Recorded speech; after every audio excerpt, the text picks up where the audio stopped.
Hello, good afternoon to everyone, and I hope all of you are in high spirits. We are coming closer to the chapter of your women issues that yesterday we have discussed. The only thing that is left was to understand, develop our comprehensive understanding about how feminist movement evolved in India, right? Or that how women organizations evolved in India, right? Now we will start it. I hope all of you are fine, doing good in your studies.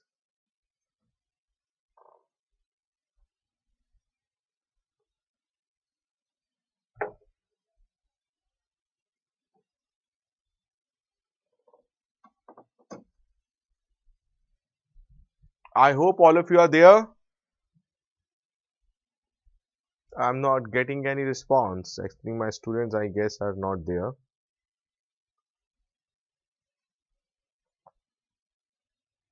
Where is the pen? You see, we are discussing about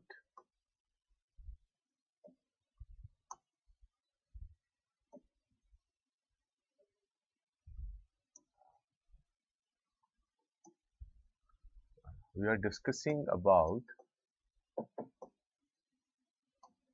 women's organizations. We are discussing about women's organization, right? I have not seen any. You see, when I'm talking about women's organization, we are having three stages in that we need to focus upon. The first stage is 1850 to 1915. 1850 to 1915. And the second stage comes as 1915 to 1947. And the third stage is 1947 to present times. Right? Therefore, our focus on understanding the concept of women organizations, their evolution, how they evolved in India is through these three stages. The first stage is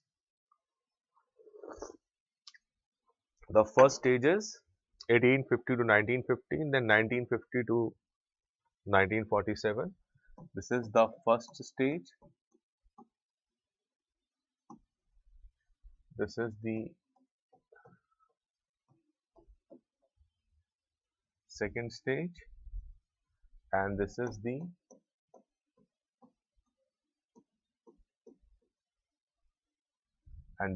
third stage. First stage, second stage, and third stage. I'm not able to see any of one of your comments. Why? All of you are there or not? Please reply me.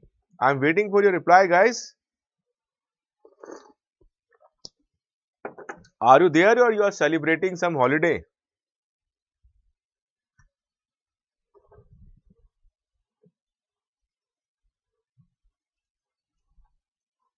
Now, let us understand the first stage. It is basically related to 19th century social reforms. 19th century social reforms in your class 12th and 11th NCRTs or state board books, you would have read about this. It is related to 19th century social reforms movement, right?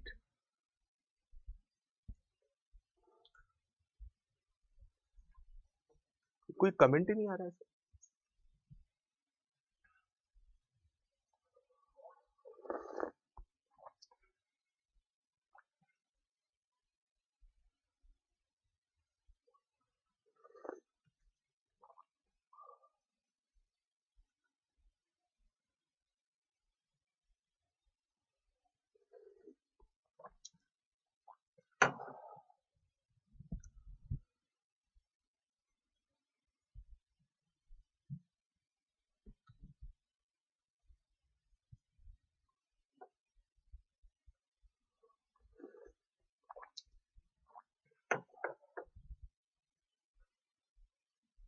Uh Okay, okay, lovely. Now I can see your comments. I'm feeling so excited after seeing your comment because the moment you don't comment, na, my motivation goes down. So you can see the motivation of your faculty and your presence are directly proportional to each other. So when you are not talking to me, I thought that where I am. Am I talking to some alien students? Now I'm feeling so good that now I can see your comments coming. Good morning to all of you guys. And now let us understand, because this is something you have read in your NCRTs also when you are studying history. You have read in your class 12th NCRT, especially that one which is written by Bipin Chandra. It is a very good book. If you get a hold on it, please read it, and you will see that in several cases UPSC has directly put questions from that particular NCRT. And once you read NCRT, please solve the questions given on the last pages, that subjective questions. Try to answer them. Okay. Now, this is a time where reformers such as Raja Ram Mohan Rai, Raja Ram Mohan Roy, Ishwar Chand Vidyasagar, right? They are fighting against Parda system, against Sati, widow remarriage,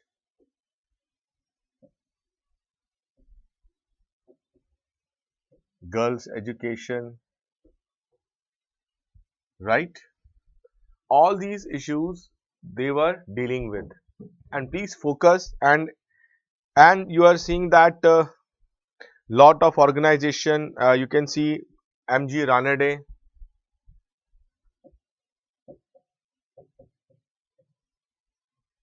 MG Ranade in Maharashtra, right? Therefore, and he founded a one organization called Widow Remarriage Association. MG Ranade founded an organization, Widow Remarriage Association. Remarriage Association, right? Widow Remarriage Association. Write it down quickly.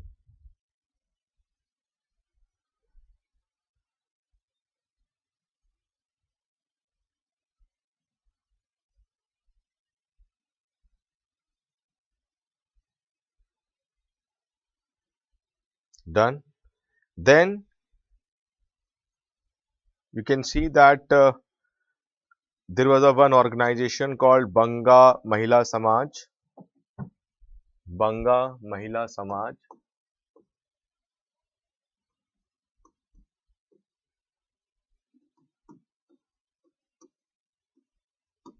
Banga Mahila Samaj. Write it down. Organizations such as Banga Mahila Samaj, Bharat Stri Mandal, Bharat Stri Mandal, Bharat Stri Mandal. All these organizations were coming up during the period from 1950 to 1915. Then later on,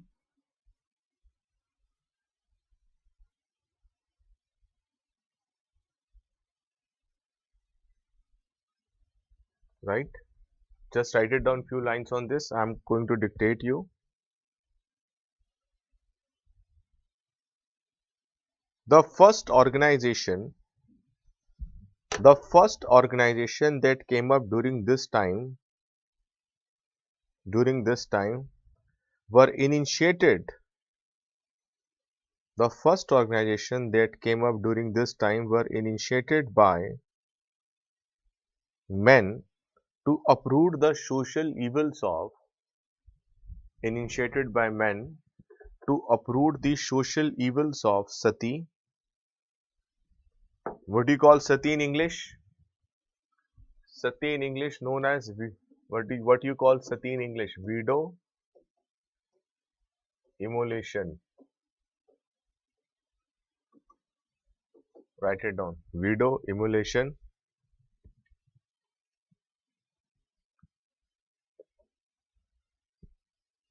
Widow remarriage. comma, child marriage, and illiteracy. So, what is the unique feature of this particular time period from 1850 to 1950?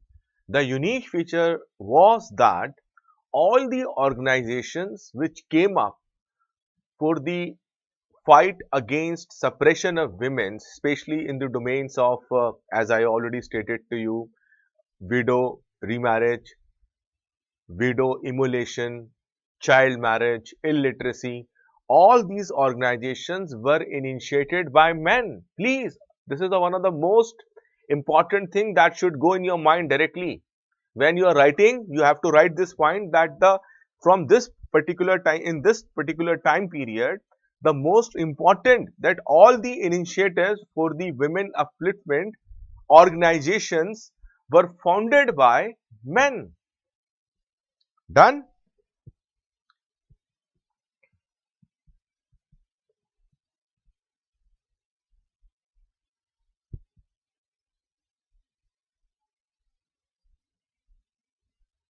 Right?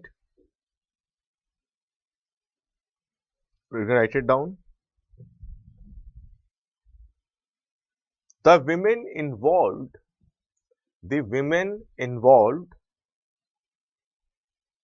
were those related to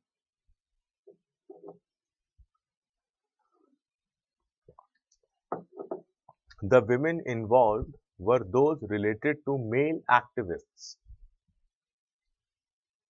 elite, and Western educated upper caste. Please underline this word. Western educated upper caste Hindus. Done? And if you have any problem in dictation, please let me know. Ishwar Chand Vidyasagar's crusade for the improvement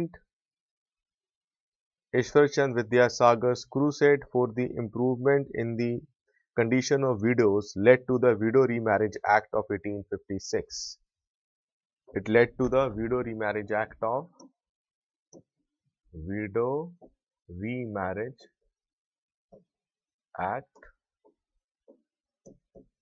1856. This act is the outcome of the efforts of Ishwar Chand Vidyasagar. Social reformer M.G. Ranade founded the Widow Remarriage Association and the Dakkan Education Society. One, I think I have written here, Widow Remarriage Association, and one more organization called Education Dakkan Education Society. Right? These are the fodder for your prelims exams also.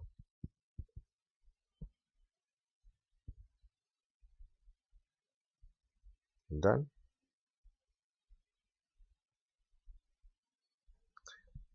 Many women reformers such as Pandita Ramabai. Where should I write? Write it down here. Pandita Ramabai. Pandita Ramabai also helped the cause of women's upliftment. And one very important point about Pandita Ramabai, recently a movie was also made on her and she was in the news. The Hindu has given a big article on Pandita Ramabai in its Sunday weekly magazine.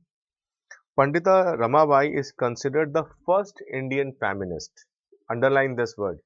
Pandita Ramabai was considered the first Indian feminist to address other women directly.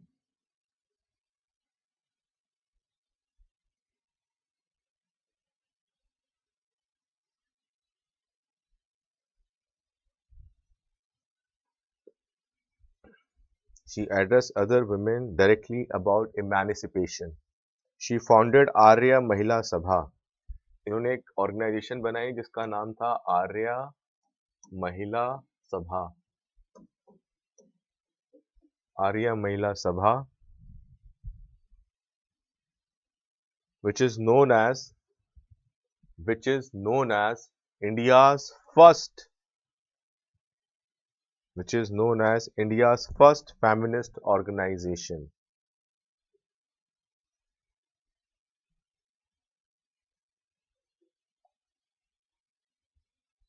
right? By late 19th century, by late 19th century, several women organizations began to be formed in several parts of India. By late 19th century, several women's organizations began to be formed in several parts of India, such as Banga Mahila Samaj in Bengal,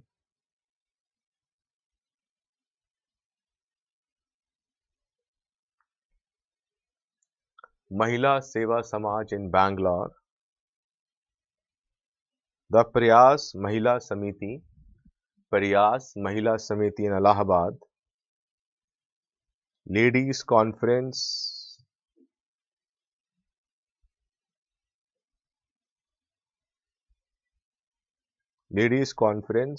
in Banaras, right?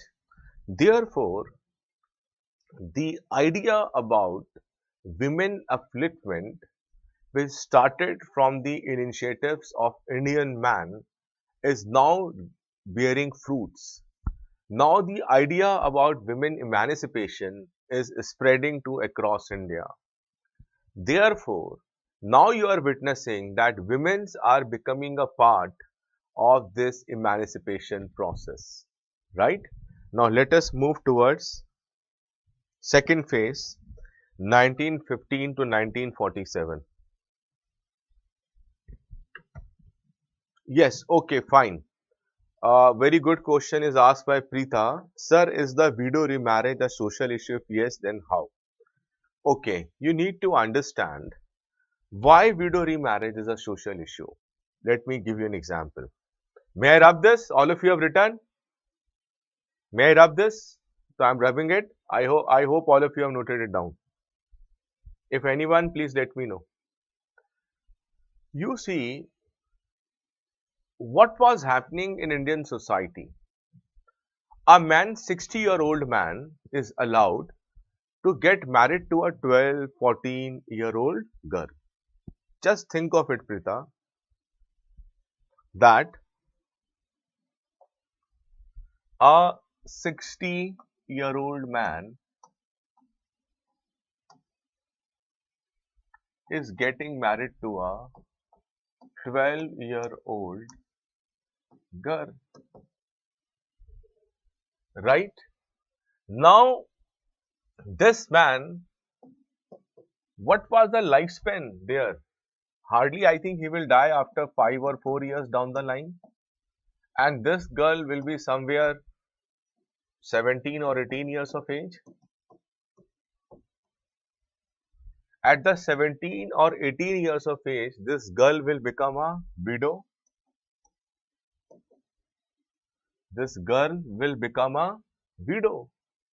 And there are so many social restrictions on her. So many social restrictions. Number one, she is not allowed to have hairs. Not allowed to keep long hairs, right? Forced to wear white sari, colorful sarees, colorful clothes are banned for her. She cannot wear colorful sarees, colorful suits, colorful dress. That is not for a widow. Third, no access to education.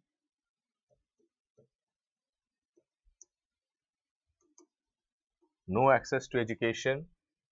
She is not allowed to eat onion, garlic. Onion, garlic is not allowed for her. No spicy food.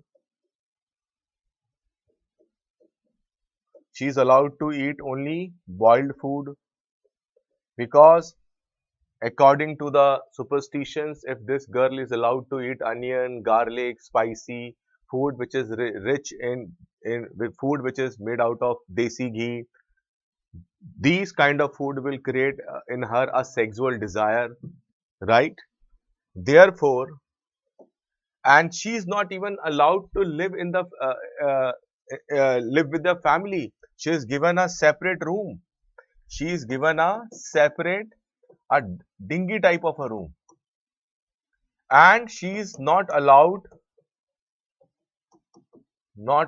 to take part in family functions, to take part in any family functions, auspicious occasions. All these social restrictions are based on this young girl. Apart from this, the men in the family, they try to sexually exploit her, and there is no one to look into that. And the men in the society wants to sexually exploit her. Now where she will go? Her parents will also disown her. No friend circle, no social support system. Where she will go? Who will come to her help?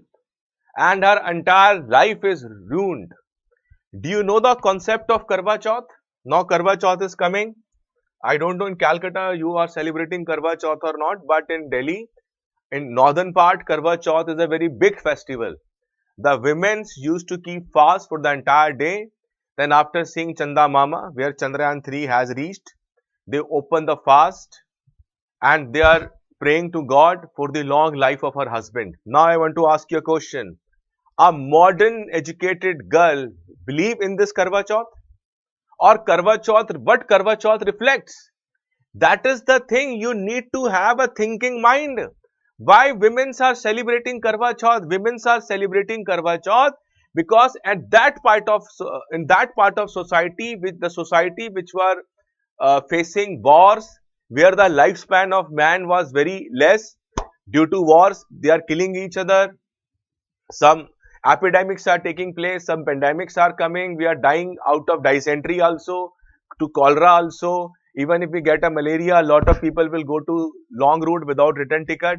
So therefore, no, lot of men were losing life. Therefore, the existence of man ensures, guarantees happiness in the life of women. Therefore, for the longevity of men, women are praying to God and observing fast. Now I want to ask you, when so many social restrictions we are putting on that young girl who is just 13 or 14 years of age. Ambedkar, in his analysis of, the first uh, paper which he presented in Columbia University, he gave a economical understanding of Sati Pratha. He said why Sati Pratha is practiced. Because that girl who is married to a 60-year-old man, as a wife, she has a right over his property. And so that she will not claim right over the property. And you know, in those times, majority of the families used to be a joint family. What they used to do, they want to annihilate her. Therefore, put a concept like Sati Pratha, burnt her alive in the pyre of her husband. Na rahega baans, na bajegi bansuri. The question of property division ends there. This is also one economical aspect of this social practice. That is the reason. Now I want to ask you, Preeta, is it not a social issue? When in your state, in your country, thousands, lakhs of girls' life are being uprooted, they are treating like a destitutes. Don't you think it become a social issue for us? And see the vision of the modern man of that time, like Ishwar Chand Vidyasagar, Raja Ram Mohan Roy, lot of people, PC Sarkar, they raised their voice against this dehumanizing practice of widow, about the Sati and widow remarriage, and they initiated widow. Preeta, now I think it is clear to you that widow remarriage is a social issue. Therefore, to save her from this, to save her from all these gruesome torture, widow remarriage is found the solution. The solution is widow remarriage. But nobody will marry a widow because there are social conditions, there are social restrictions. People will call her that she's a bad luck lady. She will bring bad luck in their life, right? That is the reason. Widow Remarriage Act was passed in 1856 so that justice can be done and these young beautiful girls can live a normal life like normal ladies. Right? Is that clear? Prita, I'm not getting your response.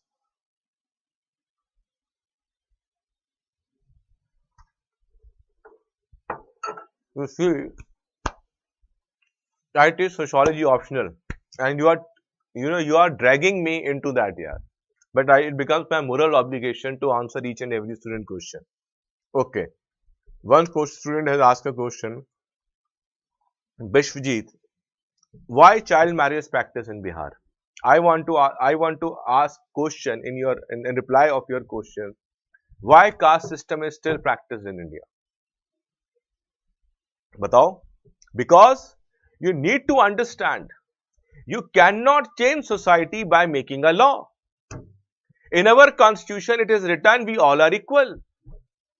There is equality in the society. But the moment you come to ground level, what is happening? If I am asking your name, what is your name? You will say, sir, my name I am Vishwajit Chatterjee. I am Mukherjee. I am Sir Mondal. What is this happening? I am from Rajasthan. I am a Brahmin. I am a Kshatriya. I am a Rajput.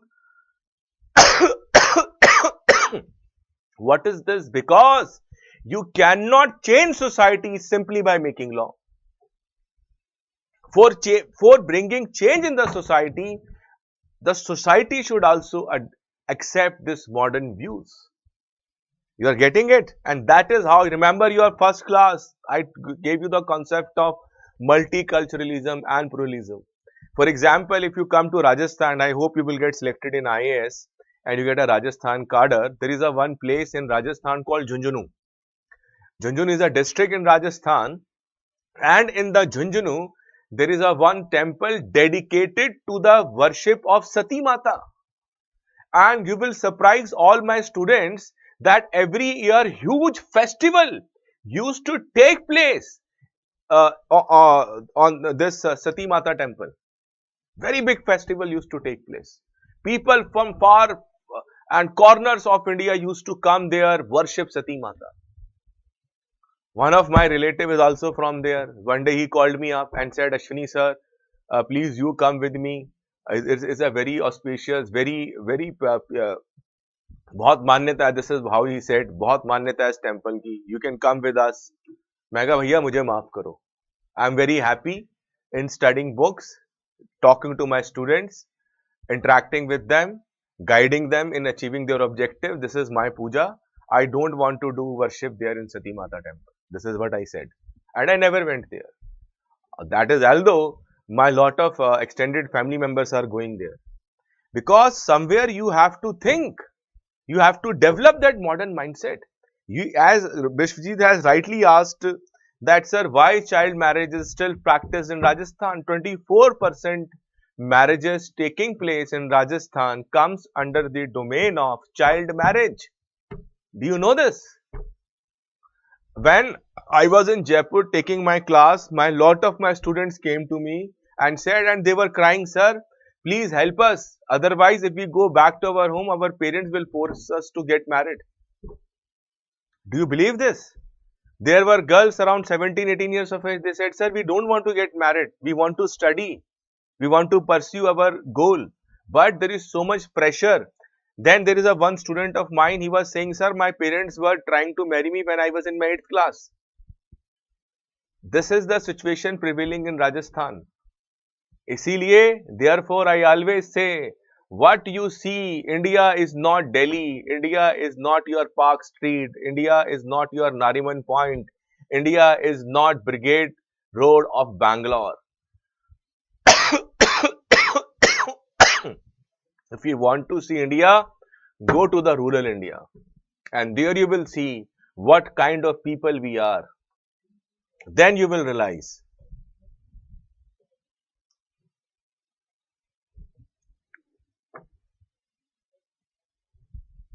Preeta is asking me a question. Sir, I'm asking about widow remarriage, which later comes as an act in 1856. Is that not a positive aspect of society that widows are getting remarried even on that time? Preeta, I kindly request you to think in a larger perspective. Do you think that by making a Widow Remarriage Act in 1856, after putting lot of efforts by Ishwanchar Vidyasagar, the entire conditions of widow uplifted? Think this question to yourself. You are going to be a UPSC aspirant. You are a UPSC aspirant. You are going to be an IAS officer. Do you think by making an act 1856, every widow can get married? Ask this question to yourself. What is the ground reality? Hardly 1 in 1,000 cases widows was getting married. Families were not accepting it. Today we are having Hindu Special Marriage Act, which allows us to get married according to our choice. But I want to ask you a question. How many intercaste marriages are taking place in India? Even if you do intercaste marriage, even if you do love marriage, you will see a kind of humiliation from your family. It takes lot of guts. Your families will not accept the girl, or girl's family will not accept the boy, and you can see that now we are witnessing a situation where honor killings are taking place on the name of caste, creed, race, religion. Recently, just one week back, one honor killing took place in Gurugram. Will you say to me, sir, because Hindu Special Marriage Act was built, was made in 19 after independence, it is a progressive part of our society? That is what I said. There is a difference in making a law and there is a difference in the implementation of law. In Constitution, it is mentioned we all are equal, but are we equal? Tell me this question to yourself. Ask this question. Are we equal? We are not equal society. We are highly, there are so much social stratification in our society. That is the reality. But on the upper side, it looks all is well. Therefore, you need to think and how this act came into existence. This act was not voluntarily coming out of society. People have worked hard. They have worked very hard to bring this act so that if any marriage takes place, that marriage will not be, come under the suppression of society. That is the point. Okay, I think your point is clear. Now, one more question I want to take. Why married women use sindoor, bindi, mangal sutra, but man does not? Very good question. Because this is a patriarchal society. This is a patriarchal society. In patriarchal society, yes, you can. You see, let me set here. Yes. Why there are Mangal Sutra for women, Sindoor for women. After you get married, there are certain identifications. After seeing that girl, you can say she's a married or unmarried girl. Because after getting married, we want to ensure it that this is our property. Bhai, ye jo ladki hai, ye meri hai. This belongs to me. That is it. We want to create a kind of symbol that she is getting married. She is married women. But all these signs are not given to man. The married man, what kind of identity you will say is a married man, except that one ring which you wear in your hand at the time of engagement. That's it. Therefore, if you come to Delhi, if you go to Bangalore, you will see a new kind of culture coming up. The women who are working, especially in corporate sectors, they are not wearing Mangal Sutra. Normally, they are going to their offices. So this practice is now being challenged by the modern women, right? So it is a reflection of a patriarchal society in which women is bound to follow all these obligations, so that it will create a kind of identity that this particular thing belongs to me. Okay, done. Now move on to the next one. Now we'll discuss the second phase. Now let us discuss the second phase. What is the time duration of second phase? 1915 to 1947. This constitutes your second phase.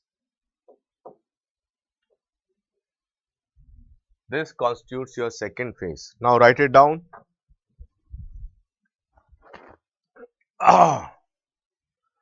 The second phase, oh sorry, the second phase saw the birth of three major organizations. The second phase saw the birth of three major organizations. Saw the work of three major organizations. Number one, Women India Association, WIA. Women India Association. Second, National Council of Women in India, NCWI, National Council of Women in India. The third is All India Women's Conference, AIWC.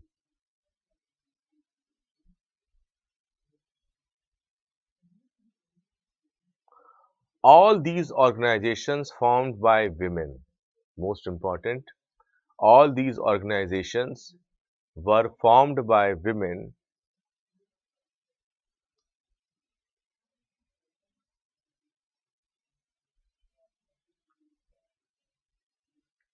and what is unique thing about this period? The unique thing, if you look at the date 1915 to 1947, what does it reflect? It reflects during this period, struggle against colonial rule intensified. Nationalism became the preeminent cause. Women showed active participation in the freedom movement.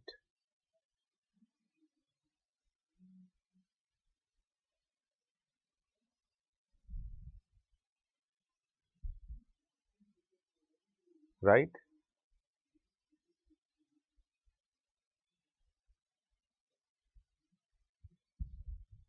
There is one more very important organization called Desh Sevika Sangh. Desh Sevika Desh Sevika Sangh. Desh Sevika Sangh, that is National Women's Volunteer Organization, established in various regions during the 1930s, whose objective is the attainment of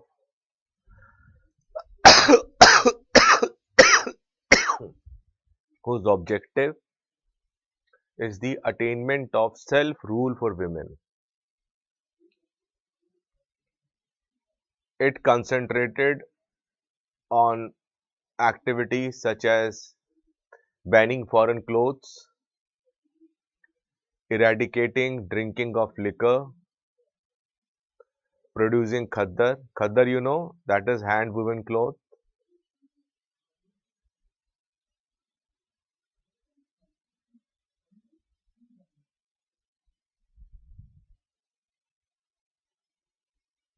Done.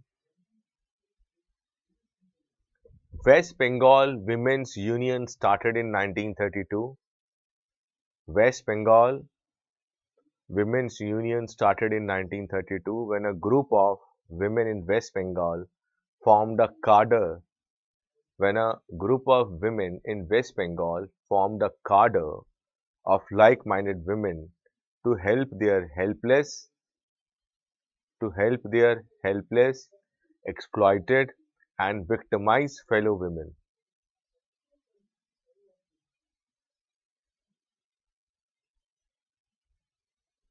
One more, you can write it down. An independent organization for the suppression of immoral trafficking in Bengal Formed by Bengal Presidency Council of Women. Formed by Bengal Presidency Council of Women and the All India Women and Children, All Bengal, sorry, and the All Bengal Women's Conference. So these were the organizations which came during this particular period of time. Now let us come to the third phase, 1947 to present. Let us come to the third phase, 1947 to present.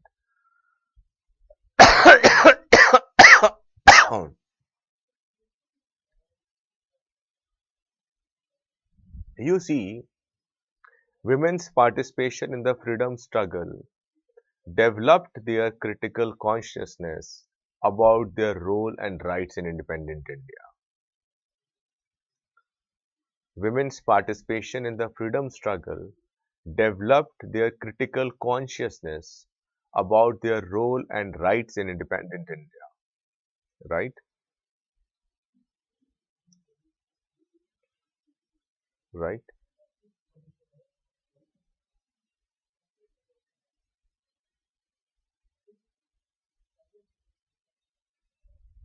Right?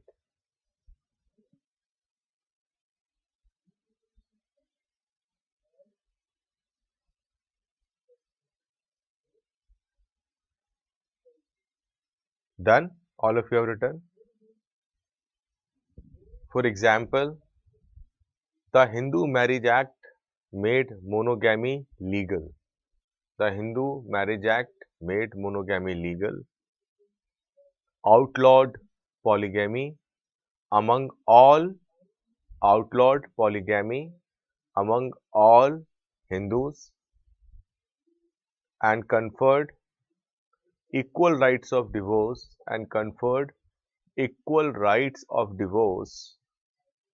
on both men and women. It also made intercaste and interreligious marriages legal.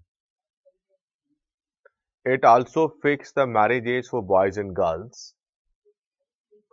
It also made child marriage punishable.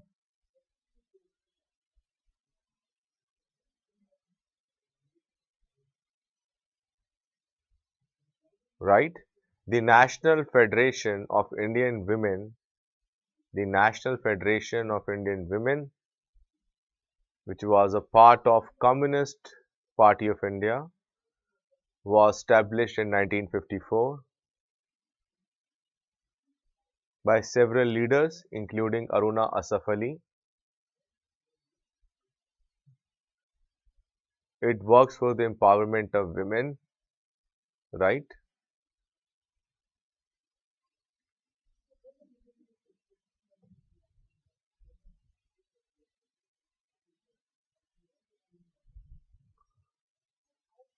Done.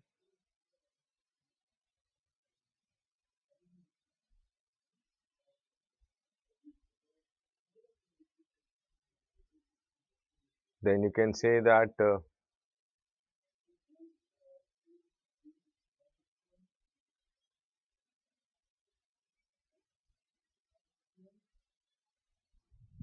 then you can mention about Self-Employed Women's Association, SEWA, Self-Employed Women Association, SEWA, whose aim and goal is to provide full employment and reliance to women.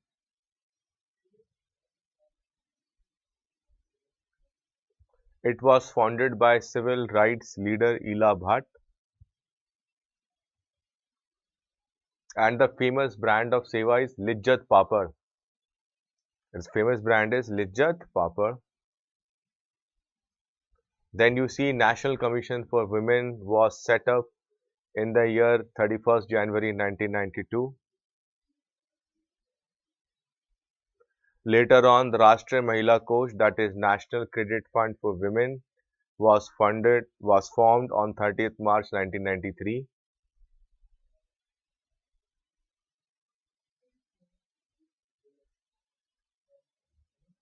And now there are various NGOs, organizations, women specific organizations in India, across pan India,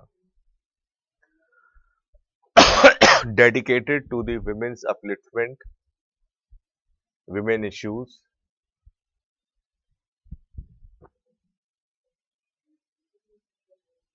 which reflects improvement in the position of women in India and the social progress achieved in a century. Therefore, there are number of women organizations. Therefore, there are number of women's organizations along with the government involved in carrying out number of programs for the benefit of women and to create a gender just society right. I think with this, let me see your comments.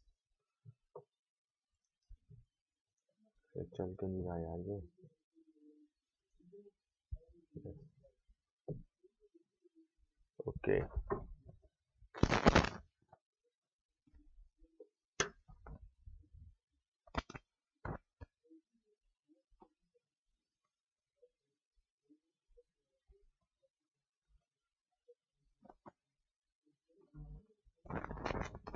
Subhashri is also asking this. I have already explained this question, that why women were still wearing that Mangal Sutra, Bindis and all that. Yeah.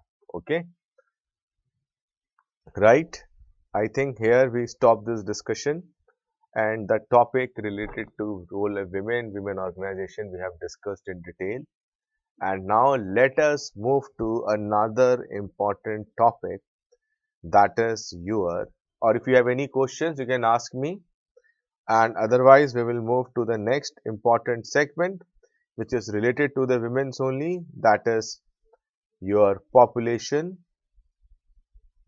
and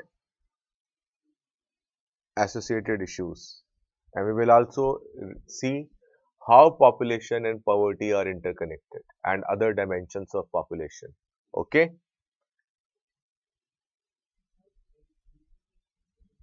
Okay, now let us start population.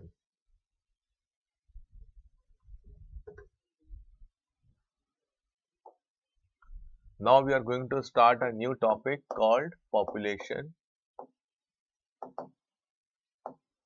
and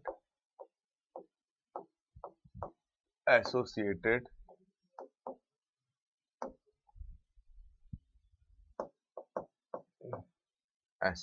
issues, right?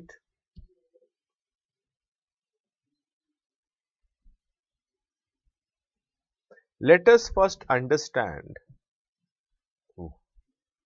Let us first develop the theoretical understanding. Let us first develop a theoretical understanding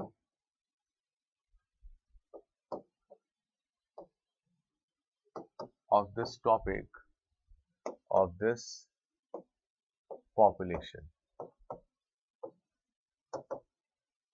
Right? The first thing, the study of population is known as study of population. What is the study of population known as? Tell me quickly. I'm waiting your answer, guys. What is the study of population known as? Tell me, I'm waiting for your reply. If I come to Kolkata, I would like to see all of you.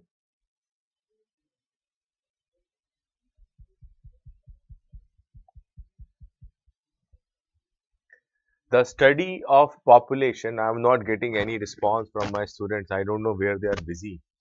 The study of population is called demography. Is it right? I thought it is better that I should write it down. is known as demography.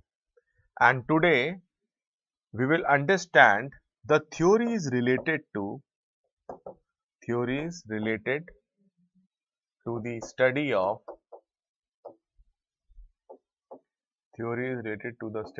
population.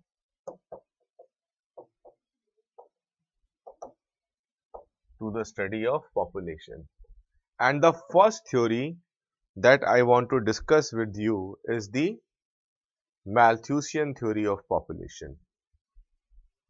Done. The first theory I want to discuss with you is Malthusian. The first theory, Malthusian theory of population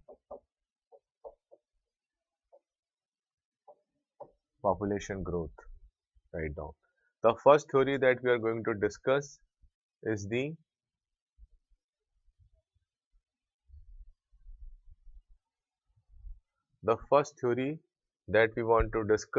Malthusian theory of population growth.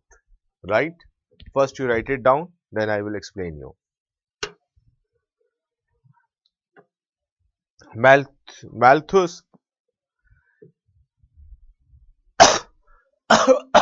sorry, Malthus theory of population growth. Malthus theory of population growth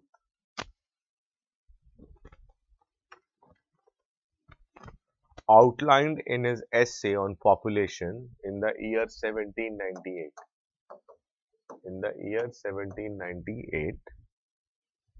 He wrote an essay on population in 1798 in which he discussed his theory of Malthusian theory of population growth.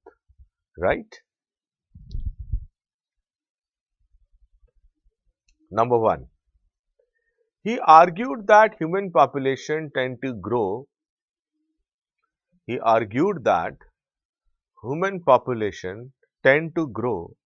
At much faster rate. Human population tend to grow at a much faster rate than the rate at which the means of human subsistence can grow. Faster rate than the rate at which the means of human subsistence.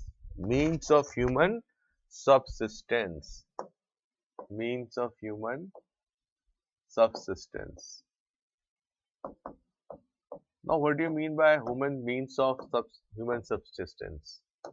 What does it mean? It implies food, water, shelter, all these things, necessary things which are required for our sustenance. They are known as means of human subsistence.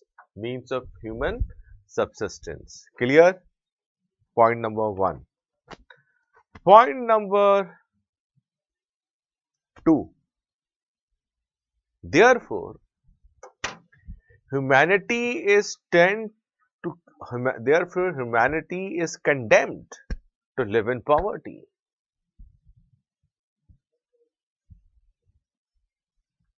Therefore, humanity is condemned to live in poverty forever because the growth of agriculture production will always be overtaken by population growth.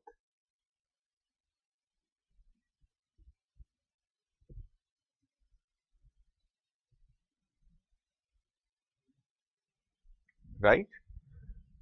What he says, therefore, humanity is condemned to live in poverty forever because the growth of agriculture production will always be overtaken by population growth. What does it mean? It implies, according to Malthus, that the agriculture production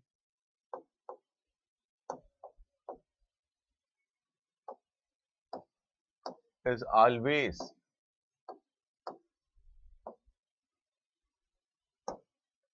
overtaken by population growth.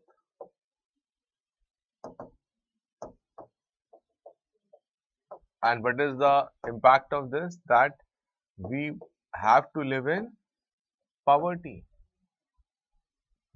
Humans have to live in poverty because third point, population rises in geometric progression because population rises in GP, that is geometric progression. Population rises in geometric progression, whereas agriculture production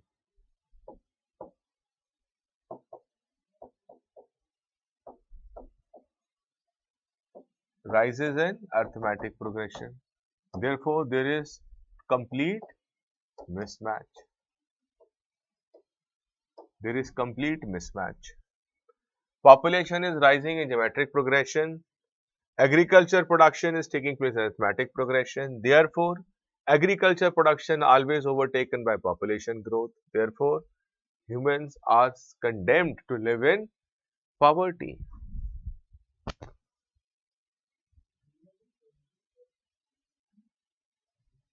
I'll come to it. I'll come to it. Right?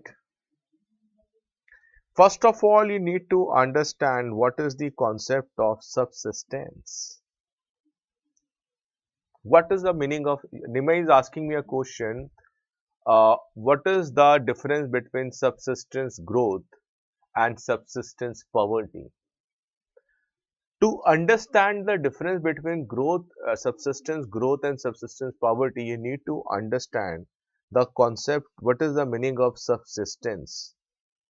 What is the meaning of subsistence? Subsistence implies where you are dependent on minimum level. Minimum level of subsistence means your existence depends on that minimum level, right? When there is a concept of subsistence economy, it means when economy is producing only that much which is required. Subsistence agriculture, where farmers grow crops only to meet the needs of their family and themselves. Subsistence growth implies where growth is only at a minimum level. Subsistence poverty implies where poverty is at a minimum level. So that is the concept. Is it clear, Nimai? Nimai, it is clear or not? Tell me quickly. I am waiting for a reply. I don't want any of my students to have any confusion.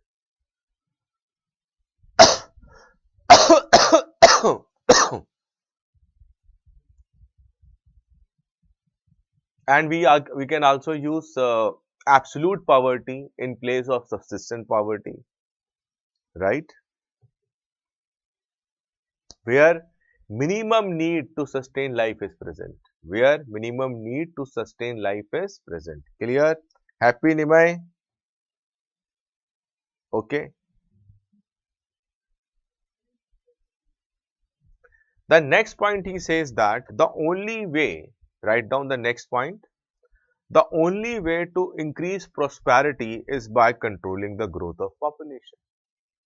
He says that the only way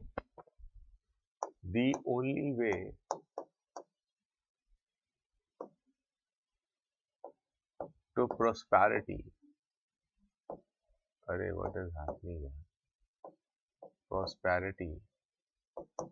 The only way to prosperity is to control the population.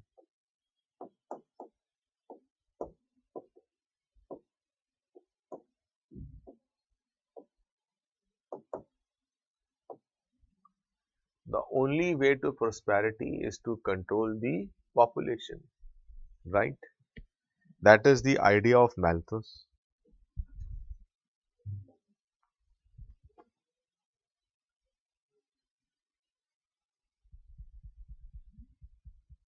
So he Another point that Malthus talks about is positive. He called this as a positive checks. Another point, Malthus introduced a concept of positive checks. Underline this word, positive checks. Okay, what is happening here? Positive checks. What is this positive checks according to Malthus? Write it down. According to Malthus,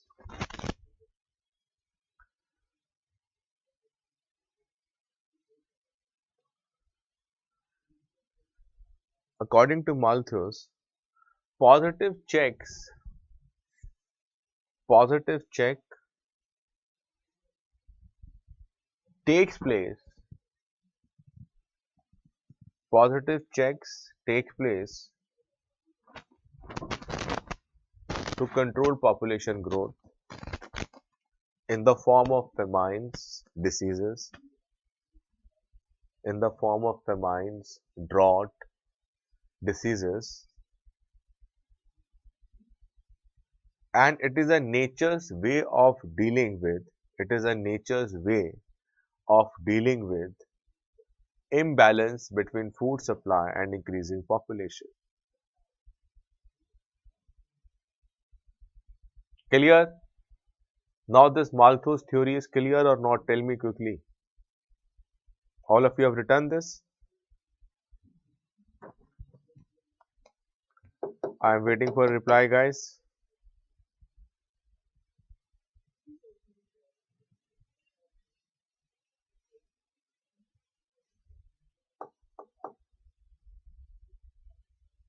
Done?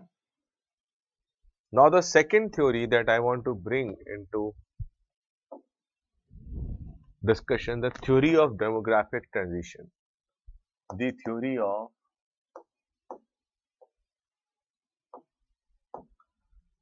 demographic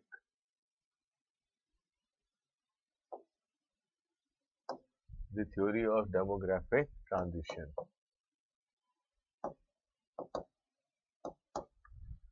Write it down. The theory of demographic transition.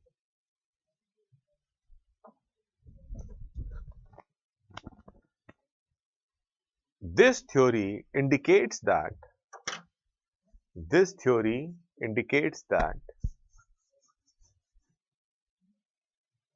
population growth is linked to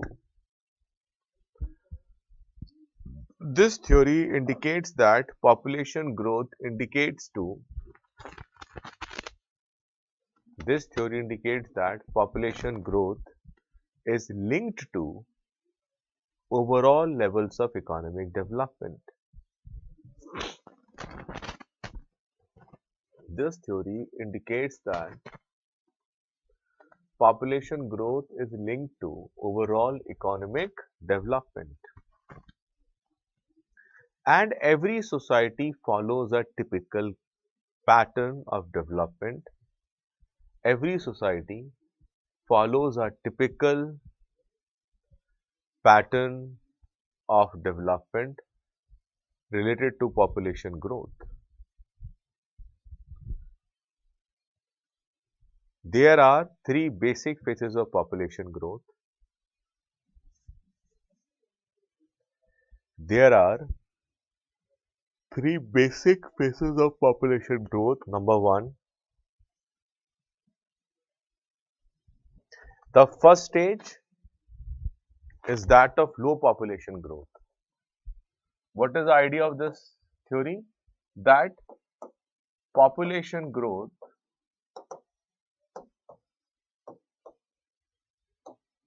is related to economic development.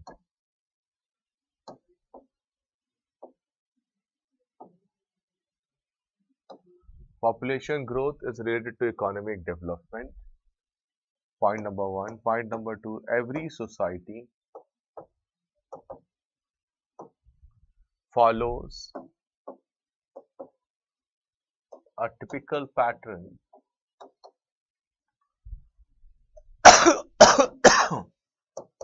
typical pattern related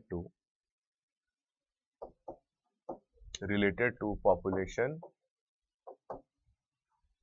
population growth, right? This is what we have discussed so far. Now, a society having a low population,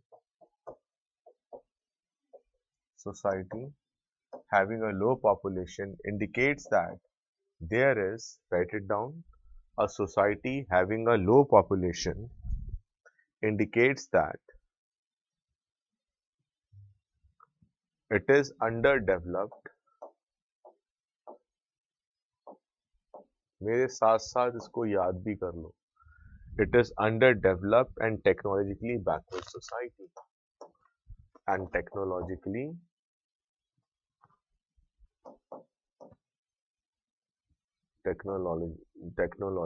backward society. Quickly note it down. I'm coming to the side of the screen so that you can quickly note it down. This is the first stage of society, right? A society which is witnessing a low population, it implies that society is underdeveloped and technologically a backward society. Done? If the moment you have done it, please reply me. Then we'll move to the next point. Clear? Tell me quickly, is it clear?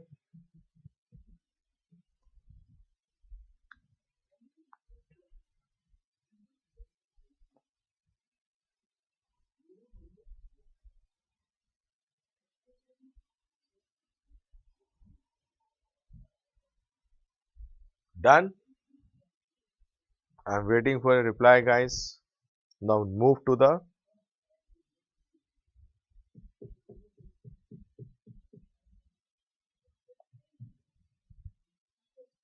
because here growth rates are low.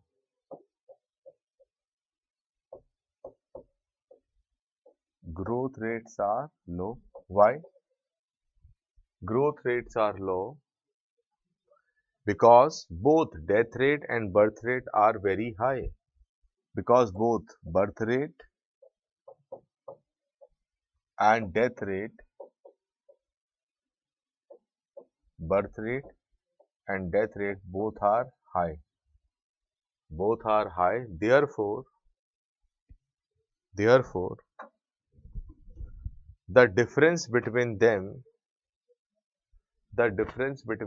birth rate and death rate, is between the two is low. We are coming to it. We'll coming to it. Just have patience. First, let us understand. Now, this is the second stage. Now come to the third stage and the last stage. When low growth in developed society, third stage is also one of low growth. The third stage is also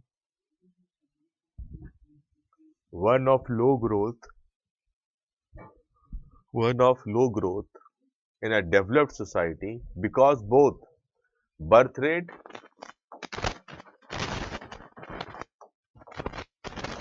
and death rate both are reduced. So here also population will be controlled, less. I think now after this point your concern will be addressed. Right? Right, Nimai? After writing this point, I guess your point will be clear. अब समझो. Theory of demographic transition ने क्या किया? Theory of demographic transition is creating a relationship of direct proportionality between development and population growth. It says that if a society is having low population growth, for example,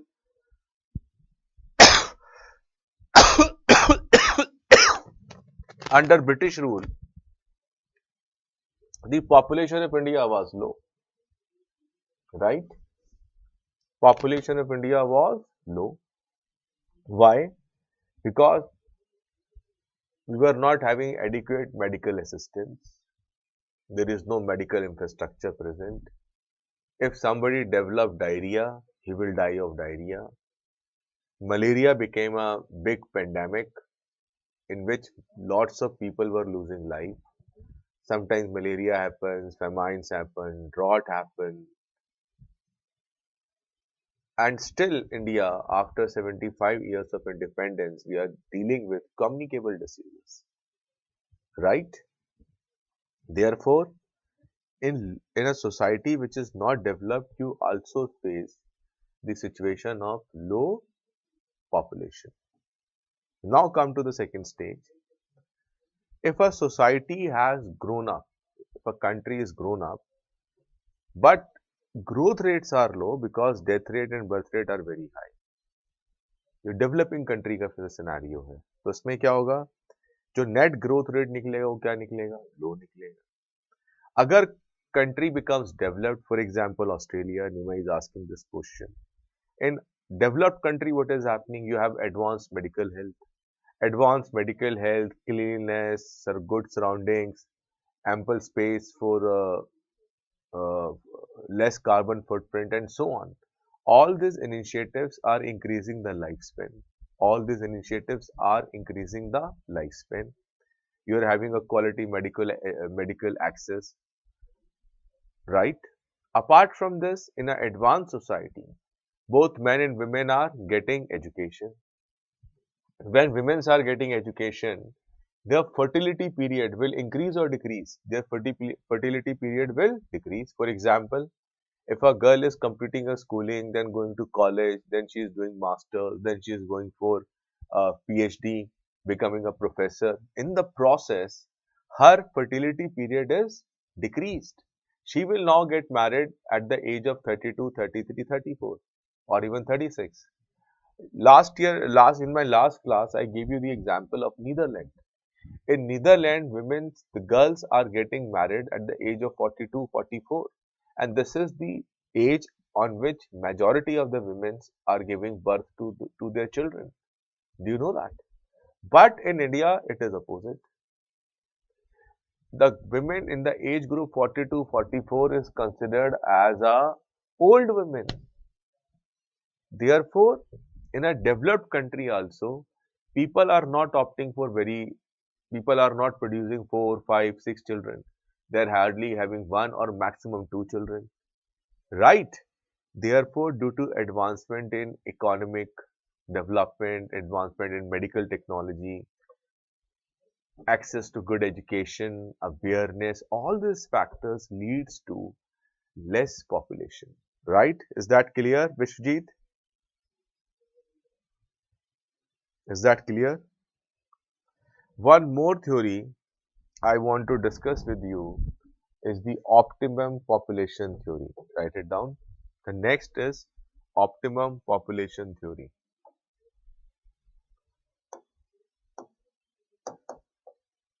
Optimum population, optimum population theory. Write it down. Optimum population theory.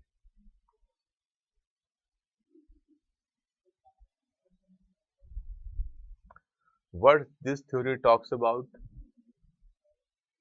write down.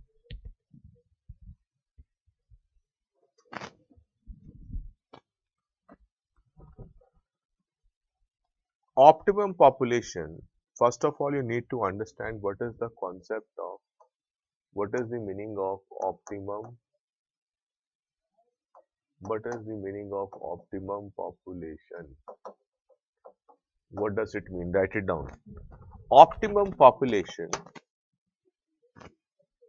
implies, optimum population implies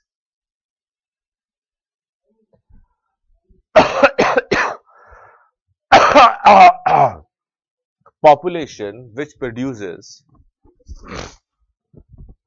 population which produces maximum economic welfare. Clear? Population which produces maximum economic welfare. Therefore, it implies that population is not a burden. Population is a resource. What does it mean? It implies population is not a burden. Population is a resource. Underline this. Population is a resource. Right? Now move to the next one.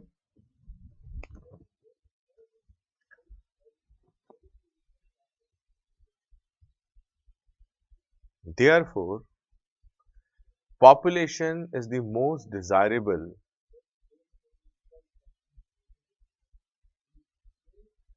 Population is the most desirable thing, right? And the optimum population theory is based on two important assumptions. The optimum population theory is based on two important assumptions. Number one,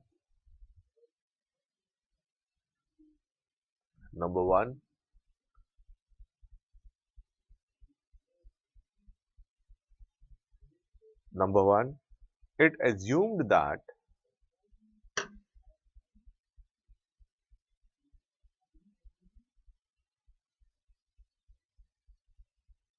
number one, it is assumed that the population, it is assumed that the proportion of working population, to that of total population remains constant as the population of the country increases. Proportion of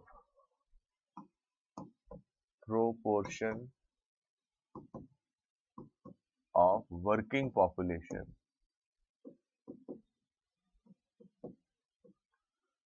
to the total population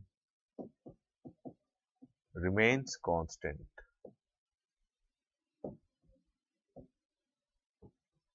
The first premise remains constant. Secondly, it states that if the population increases, the natural resources of the country, the natural resources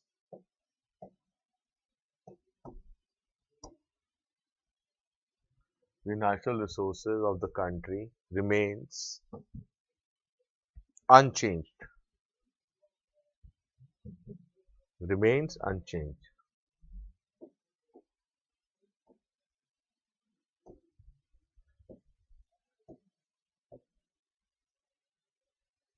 Therefore, these are the two basic premises of the optimum population theory, which has changed our idea towards population. Right? Therefore, they are saying that population is not a burden. Population is your natural resource. How you are utilizing the people, that matters, right?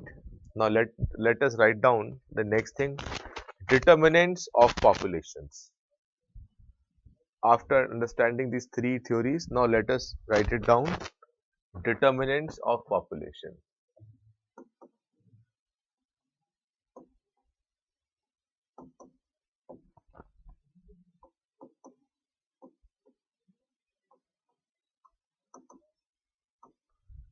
Determinants of population. What are determinants of population? Number one, fertility. Write down, number one is fertility.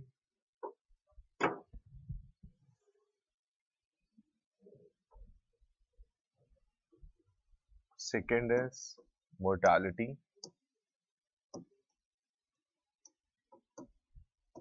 And third is migration.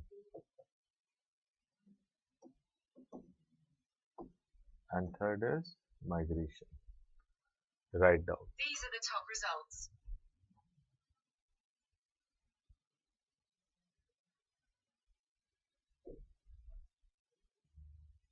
And the third is mortality, right? So these are the determinants of population. These are the determinants of population. Fertility, mortality, and migration. Okay. Now let us understand what is fertility. Fertility, I am talking about birth. Mortality, we are focusing on death rate, and migration, right? Clear? Now let us understand one another important aspect, poverty and population. What is the relationship between these two, poverty and population?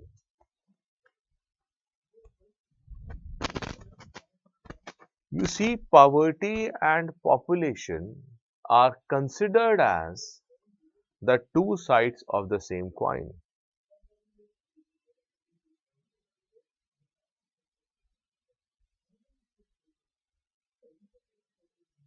Let us understand the causes of poverty in India.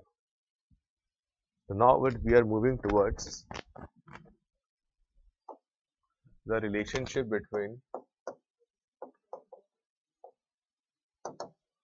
population and poverty.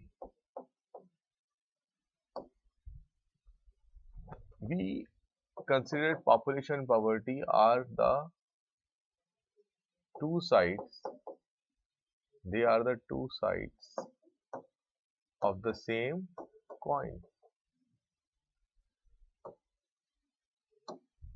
Let us understand the causes of poverty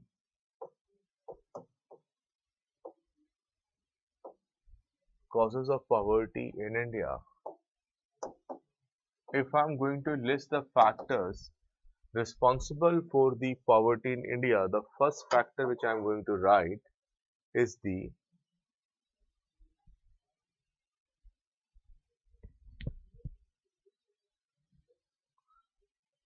I will answer your question one by one, okay?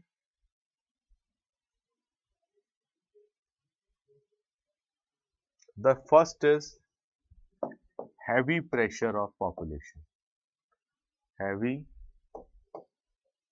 pressure of population.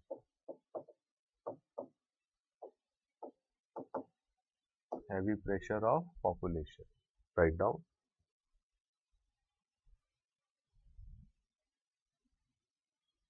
Because in India, population is increasing at a rapid rate. Why? Because there is fall in death rate. There is fall in death rate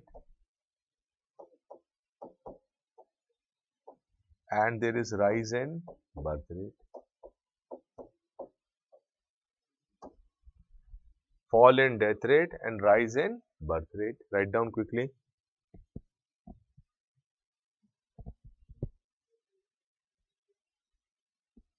For example, in 1991,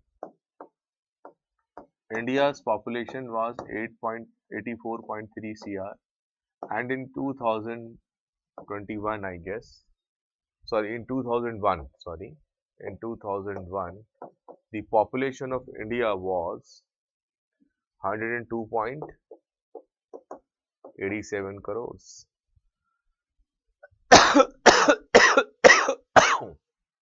See the difference?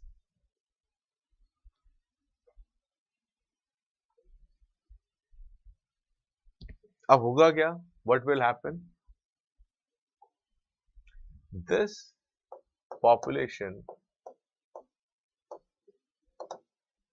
this increase in population will result in chronic unemployment. It will create chronic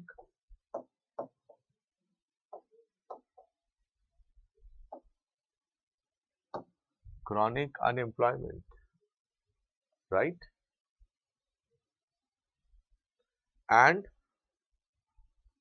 it is also responsible for creating underemployment. When you have more number of underemployment,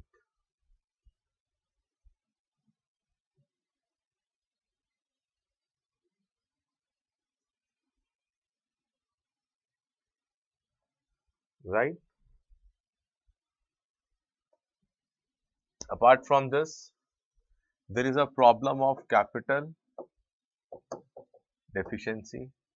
This is also one of the reasons for poverty, capital deficiency.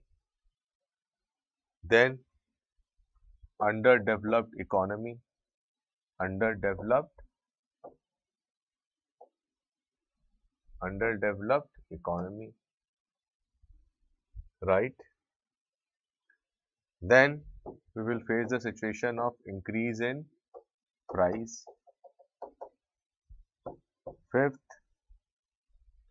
net national income will be less.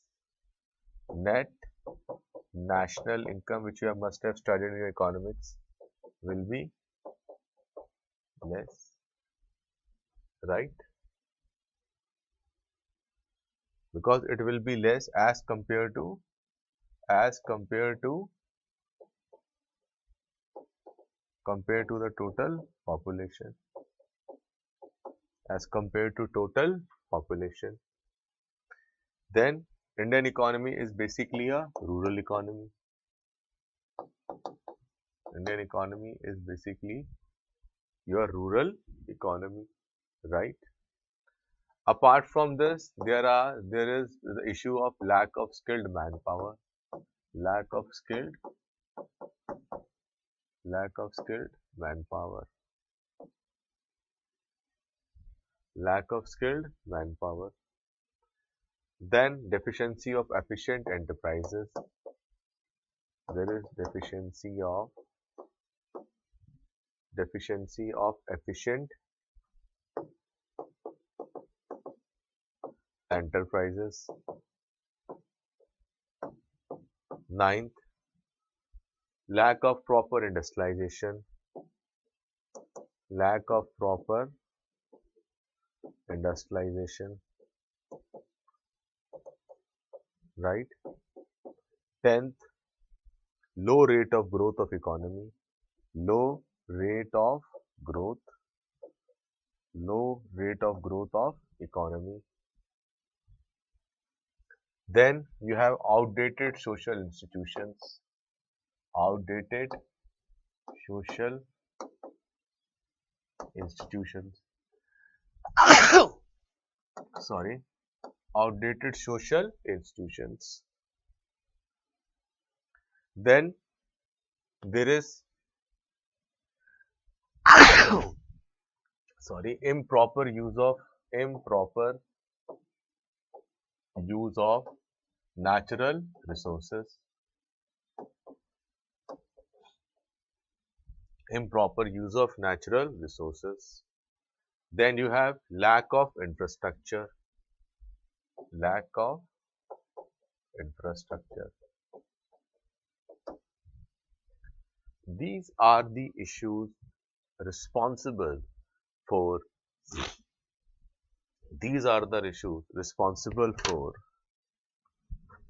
poverty in India.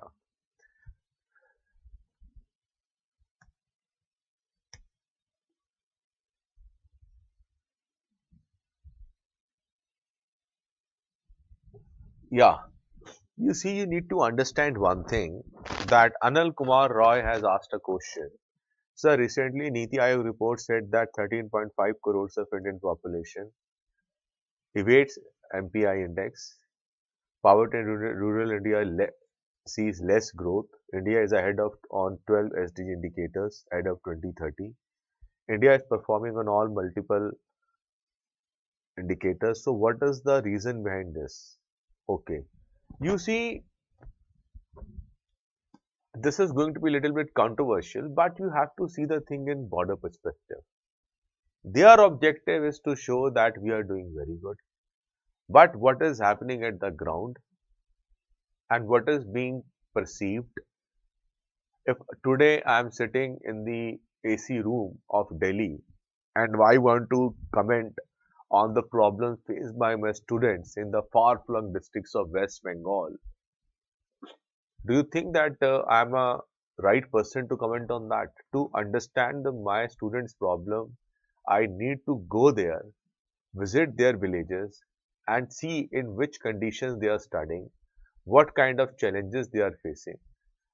Only then I can develop a comprehensive understanding of their problems.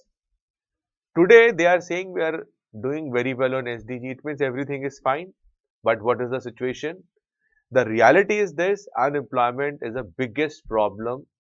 Unemployment and underemployment, disguised in unemployment, all these are the pandemic problems of India, very particular problems of Indian economy. There is a problem of infrastructure. Still, our villages are not connected through electricity.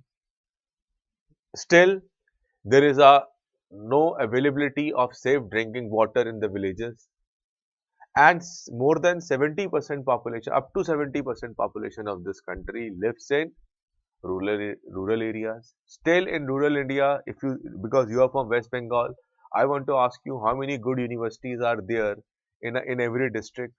Hardly anyone. How many very good industrial training institutes are there? What is the condition of degree colleges in your districts, in your villages? You know the condition better than me.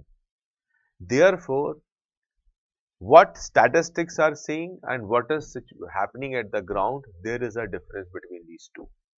The reality is this: there is a deficiency of still in India. People, we are not able to create a culture of enterprising. Take example of your state public service commissions. They are not even able to conduct their examinations on a regular way as UPSC is conducting the exam. Correct me if I am wrong, right? So you have to see in a bigger picture here. Okay. So these are the features responsible for the massive poverty in India. Now let us understand the social dimensions of poverty. Social dimensions of poverty. Here I am introducing poverty concept, poverty and related issues with population. Okay. So we are taking two concepts simultaneously, right? Let us write social dimensions of poverty.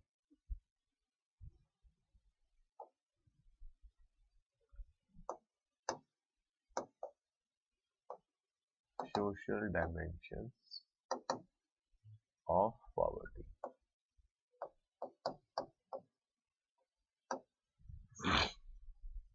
Number one, health.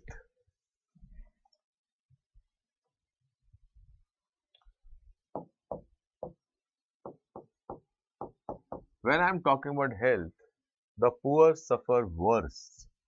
The poor suffer worse, right? There is a saying, if you want to see how economically progressive we are, the only requirement, give one disease to any one family member and you will say the entire family will go towards poverty line. This is the reality. Okay. Therefore,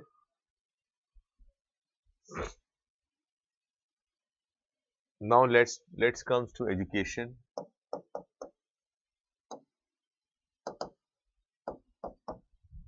Education also. Children in poverty are not having their poor people. They don't have access to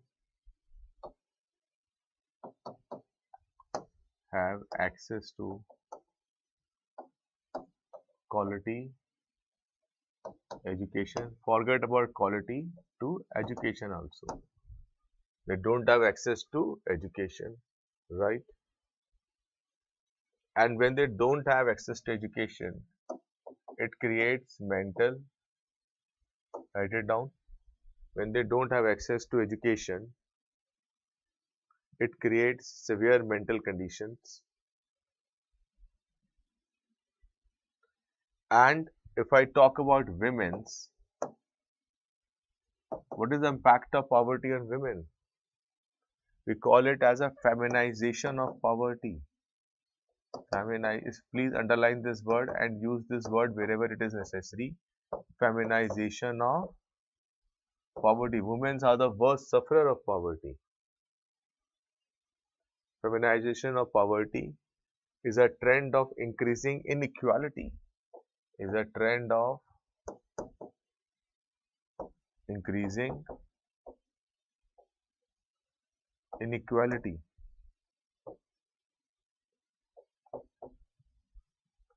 Increasing inequality in living standards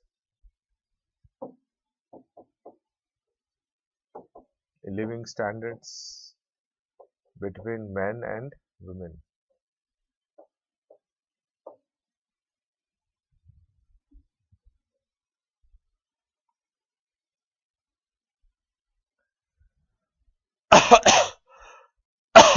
And if you talk about environment,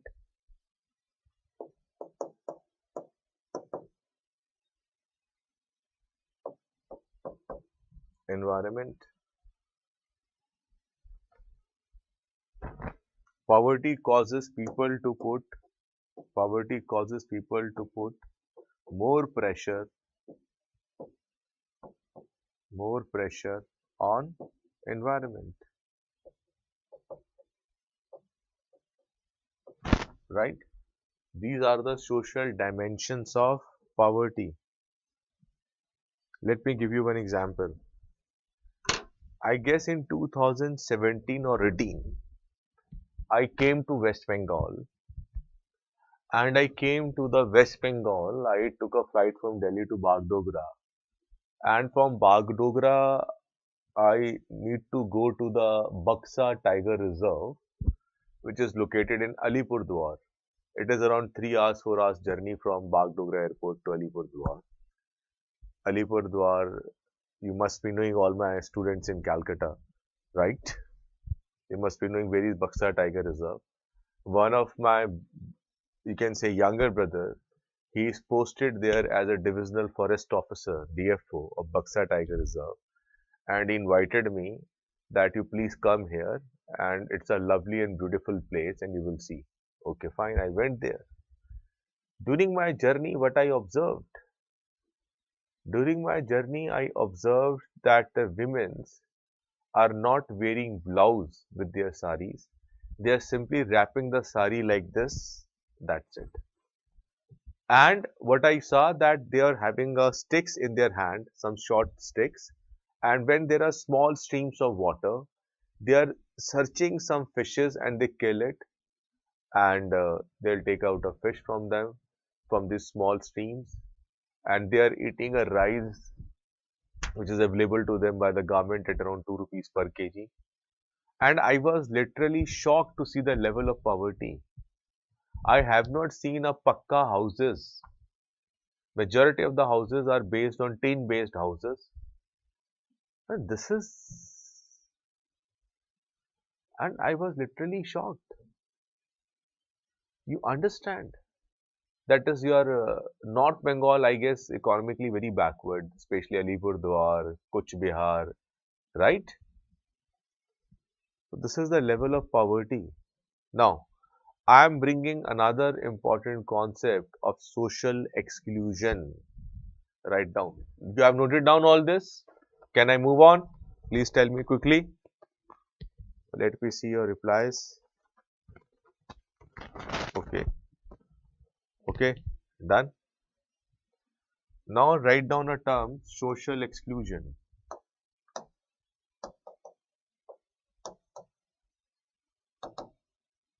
Social exclusion. Write down.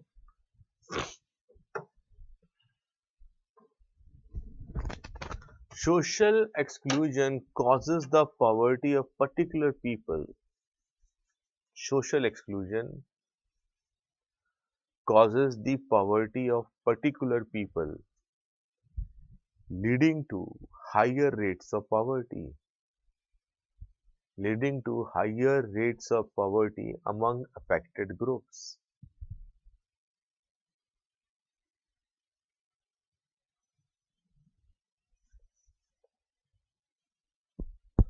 It hurts them materially, making them poor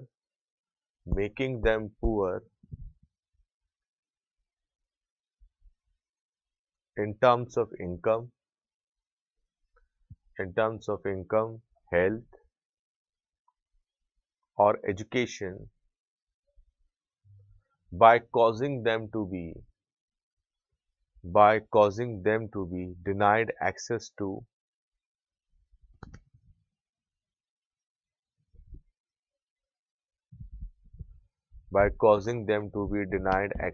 resources, markets, and public services. Let us understand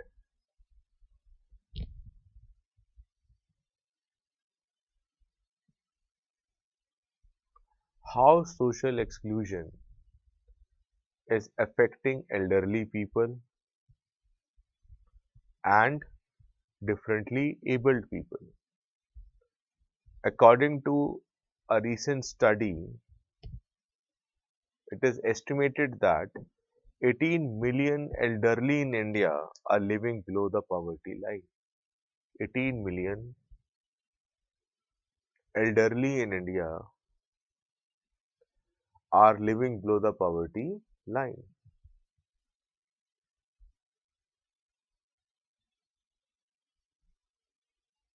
Done. Now write down differently abled people.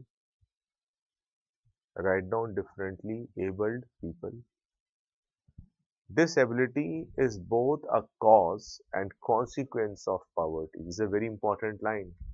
Liquid gold. Disability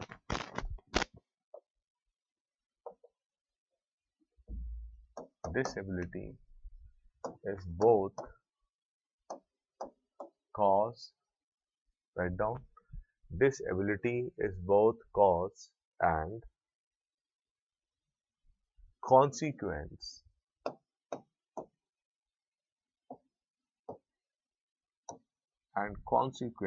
of poverty.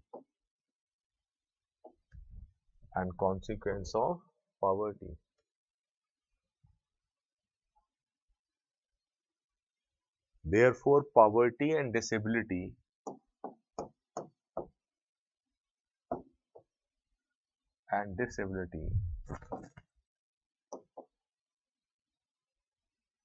goes hand in hand. Goes hand in hand. Right?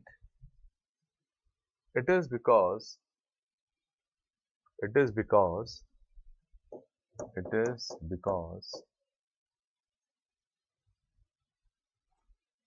it leads to number one, job loss. It can lead to job loss. When there is a job loss, what will happen? They will be reduced in the earnings. Reduce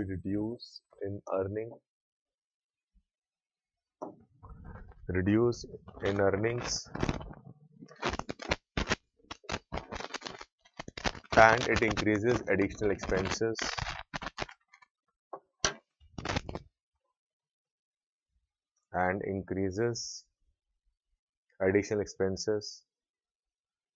And other challenges that can lead to economic hardship.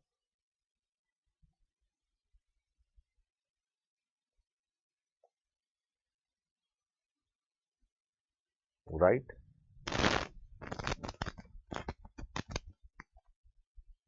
Clear? Now let us understand what measures needs to be taken to control population. Let us discuss. All of you have written this? Can I move on? Now let us understand what measures needs to be taken.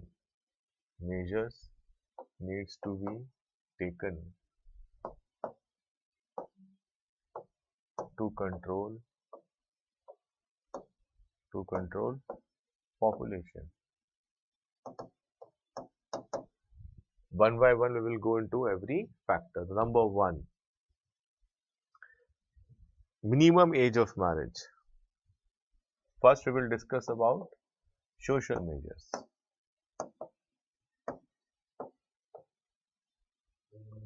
Under social measures is minimum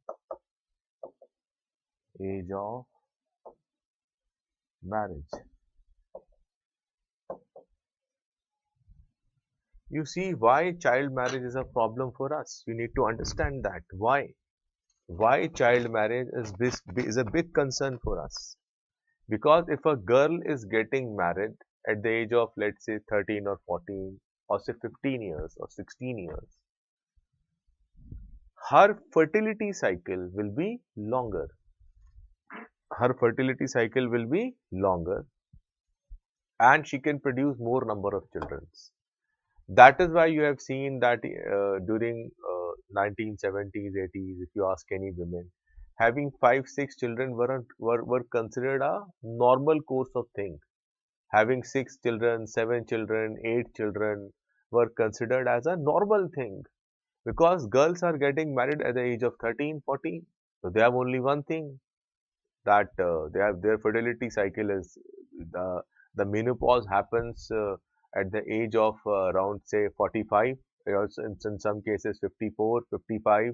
If a girl if a woman is having good diet, less tensions in her life, then menopause will take place at a later stage, but not then menopause can take place at early. You can say average age in which Indian women have menopause say 44 or 45.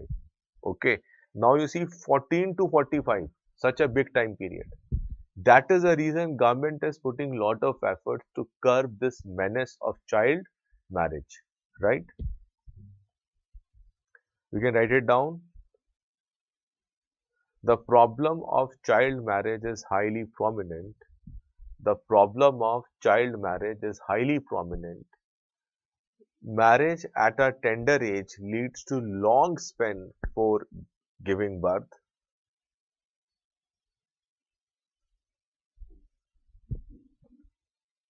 Also, young age marriage or child marriage divide people of the education. I'll come to it. I'll come to it. Nimai, just wait.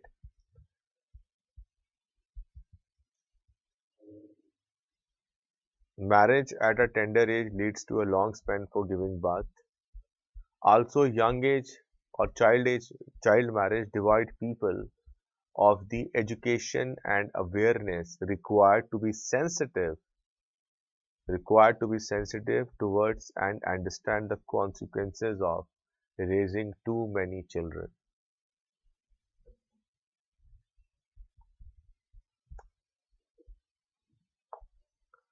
Point number second, raising the status of women. Second point, raising the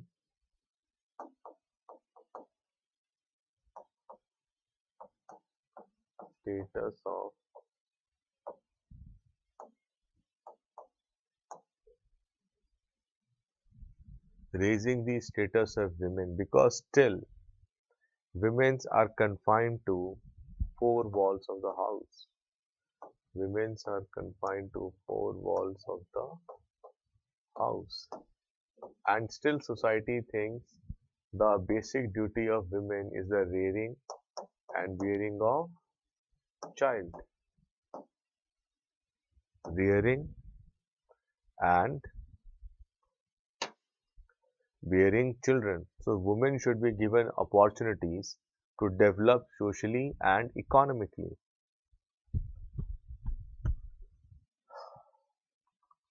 Therefore, free education should be given to them. There is a need to spread education.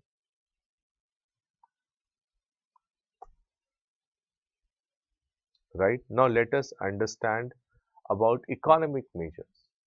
Under economic measures, the first is more employment opportunity. We need to create employment avenues in rural as well as urban areas. Especially in rural areas, there is a problem of disguised unemployment. Which kind of unemployment? Disguised unemployment.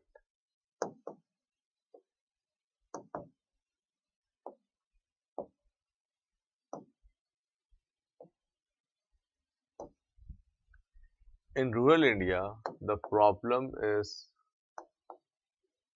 of disguised unemployment.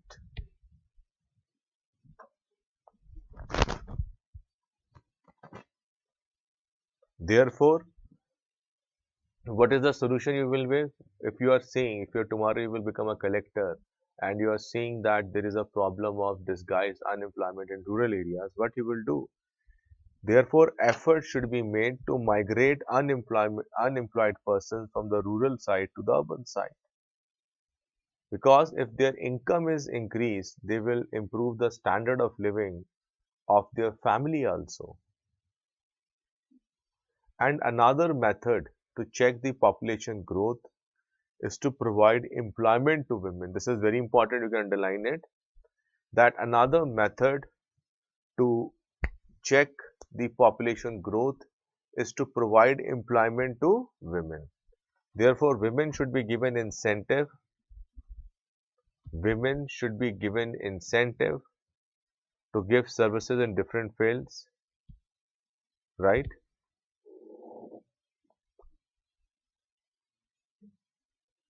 Done. What are the other measures that we can take? For example, medical facility. In rural India, what happens? Why population is going for producing more children? Because in rural India, rural people, in order to ensure that at least some of their kids survive,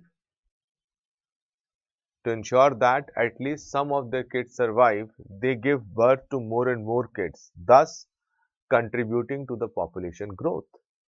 If provided with optimum medical facilities, population rate will definitely decline.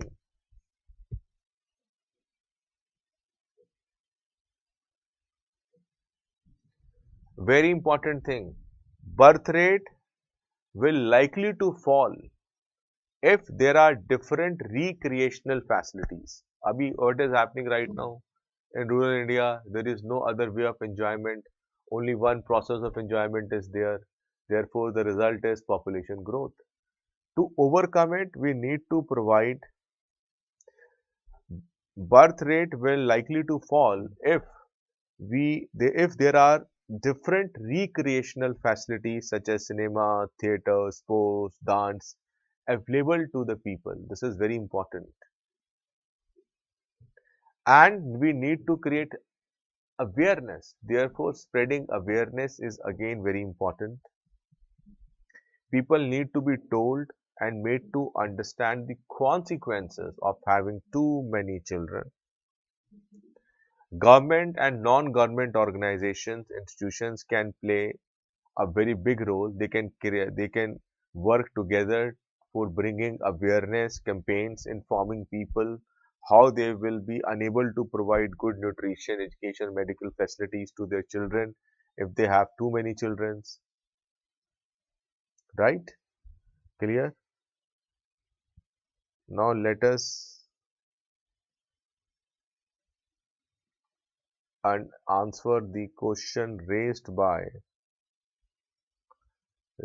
there is a one question.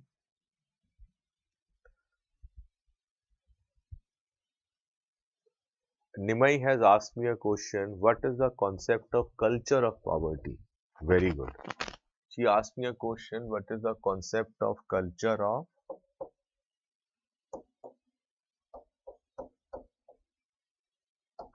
poverty? Write it down. This is a very good question that she has asked. Culture of poverty. Write down. You see, culture of poverty,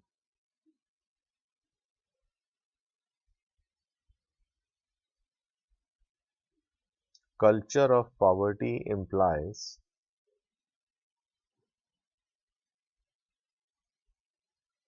culture of poverty implies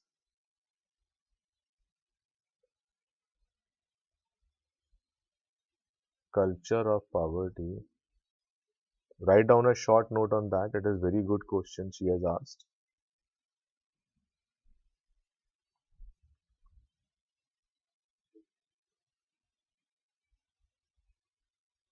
Done. Have you written it? Is basically certain kind, it is a theory basically. Culture of poverty is basically a theory which indicates that people in poverty develop certain habits that cause their families to remain in poverty over generations. What I said, culture of poverty is basically a theory that indicates that people in poverty develop certain habits to that cause their families to remain in poverty over generations. And there's a one gentleman called Oscar Lewis. There is a gentleman called Oscar Lewis who developed the concept of culture of poverty in the 1960s. In the 1960s, let me give you an example, right? You see,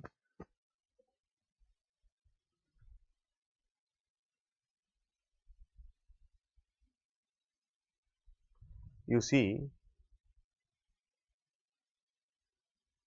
the theory of culture of poverty suggests that poverty is basically the result of people's value or cultural norms. Now, let us understand this. What is happening in rural India? Rural India, majority of the population engaged in agriculture. If you look at the people, what they are doing, why they remain in poverty? First, they are regular drinkers. Those who are coming from poor families, their husbands will drink daru every time. Liquor consumption is high. Apart from this, they are spending lot of money on the religious rituals, right? Spending money of religious rituals, spending money on the male of the families are drunkards, alcoholics. Therefore, they have developed these kind of practices which are draining their financial resources, right?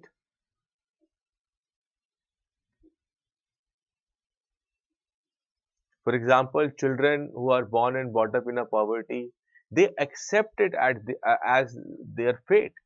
They say because we are poor, because some Rahu Ketu has did some bhasad in our Janam Kundali, in our horoscope, that is why we are poor. They accept the conditions. They don't challenge the conditions. They don't say why we are poor, because our state has failed us. This idea is lacking in India.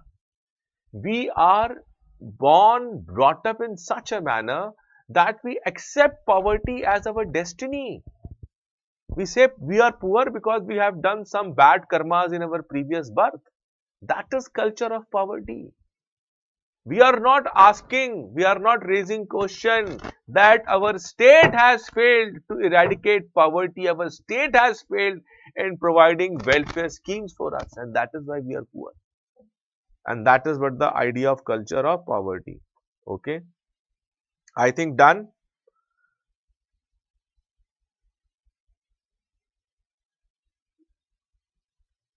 Is it clear, Nimai? Or you want more explanation? Or it is fine? Tell me quickly, I am waiting for your reply.